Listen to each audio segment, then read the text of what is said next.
They'll tell you that walking is the ultimate solution for staying healthy after 60, that as long as you're getting those steps in, you're doing everything right. But what if that advice is actually keeping you weaker than you need to be? Here's a truth that'll shake things up. Walking is great for keeping you moving, no doubt about it, but it doesn't rebuild the strength, power, and stability that age quietly steals from you year after year. Yeah, walking keeps your heart happy and your joints loose, but it's not challenging your muscles in the way they desperately need to actually grow stronger and more resilient. While everyone's out there counting steps and thinking they've got it all figured out, there's a small group of folks who've cracked the code. They're doing 3 ridiculously simple moves that target exactly what walking misses. And they're staying stronger, steadier, and more confident than people half their age. No fancy equipment, no gym membership, no complicated routines that take forever to learn. Just 3 exercises that take less than 10 minutes a day, but deliver the kind of results that make your doctor do a double take at your next checkup. And before you think this is another one of those too good to be true situations, let me ask you something. When's the last time you actually trained the specific muscles your body needs to prevent falls, maintain balance, and move with confidence? Because if you're like most people relying only on walking, the answer is never. And that's exactly why this works so fast. Here's the thing most folks don't realize. That burning sensation creeping up your thighs during a wall squat isn't just discomfort. It's your body waking up muscles that have been asleep for years. Picture yourself leaning against a wall, sliding down until your knees hit that sweet 90-degree angle, and suddenly you're not just doing an exercise. You're rebuilding the foundation that keeps you standing tall in your golden years. Think about it like this. Every second you hold that position, you're depositing strength into a bank account that'll pay dividends when you're climbing stairs, getting up from chairs, or chasing after grandkids. It's wild how something so simple can feel so challenging, yet that's exactly what makes it perfect for someone who's been told they should take it easy. Now, let's get real about what's actually happening down there. While you're pressed against that wall, your quadriceps are firing up like they haven't in decades. Your glutes are learning to engage properly again, and your core? Well, it's working overtime to keep you stable and aligned. The beauty of this move is that the wall does half the work for you. It's like having a spotter who never gets tired or judges how long you can hold it. Start with just 10 seconds if that's all you've got, and don't you dare feel bad about it. Maybe tomorrow it's 12 seconds, next week it's 20, and before you know it, you're holding strong for a full minute while your neighbor struggles to tie their shoes. That's not bragging. That's just what happens when you show up consistently. What really sets this apart from those fancy gym machines is the functional strength you're building. Strength that actually translates to real life.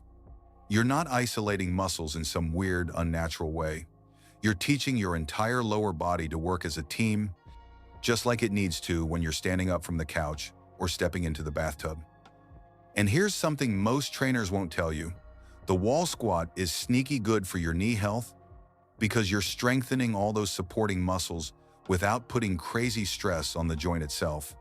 It's like upgrading your body's shock absorbers before the old ones completely wear out. So next time someone tells you that after 60 you should avoid leg work, just smile and know they're missing out on one of the simplest tools for staying independent and strong. You'd be surprised how many people shuffle through life never realizing their calves are basically the unsung heroes of every step they take. Those lower leg muscles, your gastrocnemius and soleus if we're getting technical, are working overtime every single time you walk, stand, or even shift your weight while waiting in line at the grocery store. But here's the kicker. After decades of wear and tear, they start losing their spark unless you give them a reason to stay strong. A simple calf raise isn't just about making your lower legs look good in shorts. It's about maintaining the explosive power you need to catch yourself if you stumble, or to push off the ground with confidence when you're walking on uneven surfaces. Think of it as insurance against those scary moments when your foot catches on a rug and your body needs to react fast. The mechanics couldn't be more straightforward, yet that's exactly why folks overlook it. You're standing there, maybe holding onto a counter or chair for balance, and you're simply pushing up onto your toes, lifting your heels as high as they'll go, then lowering back down with control. That lowering part? That's where the magic happens, because you're building eccentric strength, the kind that actually prevents injuries when you're walking downhill or downstairs. Start with both feet if you need to, no shame in that whatsoever. Once that feels manageable, try shifting more weight to one leg, then eventually progress to single leg raises. It's like watching your own personal comeback story unfold, one rep at a time. And if you want to level up even more, do them on the edge of a step so your heel can drop below your toes. That extra range of motion is like getting a 2-for-1 deal on strength and flexibility. What really gets me excited about calf raises is how they directly impact your balance and ankle stability, two things that can make or break your independence as the years roll on. Strong calves mean better circulation in your lower legs, which helps prevent that awful swelling and fatigue that keeps people stuck in their recliners. They're also your secret weapon for maintaining that spring in your step, literally. When your calves are strong, walking feels lighter, almost effortless. Like you've got a little bounce that makes everything from morning strolls to afternoon errands just a bit more enjoyable. And let's not forget about those moments when you need to stand on your tiptoes to reach something on a high shelf. Wouldn't it be nice to do that without wobbling like a newborn giraffe? Most people don't realize that their backside is basically the powerhouse that keeps them upright, stable, and moving through life without pain. Yet it's probably the most neglected muscle group after 60. Your glutes aren't just there for looks. They're the engine that drives every step you take, every time you stand up from a chair, and every moment you need to catch your balance. When those muscles go weak, and trust me, they do if you're not using them properly, everything else starts to suffer. Your lower back picks up the slack and starts aching. Your knees take on extra stress they weren't designed to handle, and suddenly you're moving like someone who's afraid of their own body. The glute bridge flips that script entirely, waking up those sleeping giants and reminding them what they're supposed to do.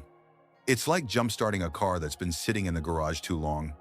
Once it fires up, everything else runs smoother. The beauty of this move is in its simplicity and safety.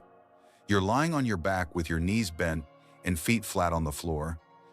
Then you're pushing through your heels to lift your hips up toward the ceiling until your body forms a straight line from shoulders to knees.